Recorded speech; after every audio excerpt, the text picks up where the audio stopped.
ချီလီဈေးထဲကနေလေငကွင်းရှက်6လေးတွေကို10သားကို8000စီနဲ့ဝယ်လာတာတွေကြံနေသေးလို့လေင6တုံးချက်လေးချက်စားပြတ်ပါတယ်င6တုံးချက်ချက်ဖို့အတွက်ကိုကိုင်းခရမ်းကျင်သီးလိုပါတယ်ကိုင်းခရမ်းကျင်သီးကရိုးရိုးခရမ်းကျင်သီးတက်လေချက်စားတဲ့အခါမှာအချင်းရတာလေးနဲ့ပို့ပြီးစားကောင်းပါတယ်အရင်ဆုံးင6ကိုစားဖို့စေဖို့အတွက်အပိုင်းလေးတွေဖြတ်ပြီးတော့ရေစိမ်ထားပါမယ်အကယ်၍ကိုဝယ်ထားတဲ့င6ကအရမ်းငန်နေဆိုရင်တော့လေထမင်းချမ်းခဲလေးတွေပါထည့်စိမ်ထားရင်အငံပူလျော့တယ်ပေါ့နော်ချီလီင6ကတော့အရမ်းမငန်တဲ့အတွက်ကြောင့်ရိုးရိုးရေနဲ့ပဲ10မိနစ်15မိနစ်လောက်စိမ်ထားပါတယ်အဲ့ဒီအချိန်မှာင6တုံးချက်ဖို့အတွက်ကိုကြက်သွန်ဖြူနီကြိတ်ထားမယ်ခရမ်းကျင်သီးကိုလည်းကြိတ်ထားပါတယ်ကိုင်းခရမ်းကျင်သီးကလေရိုးခရမ်းကျင်သီးတက်လေအချင်းရတာကဲပြီးတော့လေပို့ပြီးတော့စားကောင်းတယ်လို့ထင်တယ်ပေါ့နော်ဒီလိုင6ချက်တာပဲဖြစ်ခရမ်းကျင်သီးငပိချက်တာပဲဖြစ်ပေါ့ကိုင်းခရမ်းကျင်သီးနဲ့ဆိုရင်အရသာအပူကောင်းစေပါတယ်င6ကလေးတွေကိုအပိုင်းလေးတွေလှီးမယ်ပေါ့နော်င6တုံးကလေ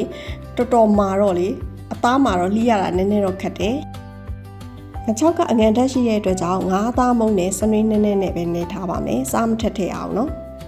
ဒီလိုမျိုးင6ချက်တဲ့အခါမှာလေဒီတိုင်းခရမ်းကျင်သီးစီတက်ပြီးတော့လေတန်းချက်ရင်လေင6ကနည်းနည်းညီတယ်လို့ခံစားရတဲ့အတွက်ကြောင့်ဘူးလိုမျိုးင6ကိုအရင်ကြော်ပြီးတော့မှမွေးလာပြီဆိုတော့မှဆယ်ထားပြီးတော့လေခရမ်းကျင်သီးနဲ့ပြန်ချက်စားမယ်ဆိုရင်င6ကမညီဘဲနဲ့ပို့ပြီးစားကောင်းပါတယ်ဒီလိုအိမ်မှာတော့င6ချက်တဲ့အခါမှာဘူးလိုမျိုးကြော်ပြီးမှပြန်ချက်လေးရှိပါတယ်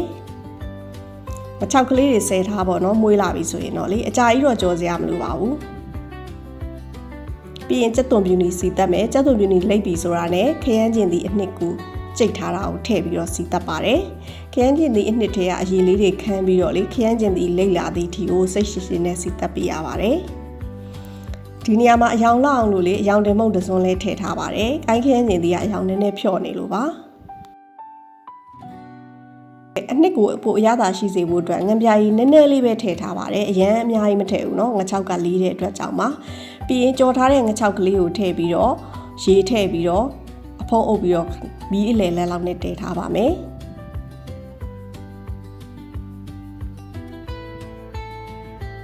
နောက်တစ်ချိန်ပြန်ဆူလာပြီဆိုရင်တော့ငရုတ်သီးစိမ်းလှီးထားတာလေးတွေကိုထည့်ပါမယ်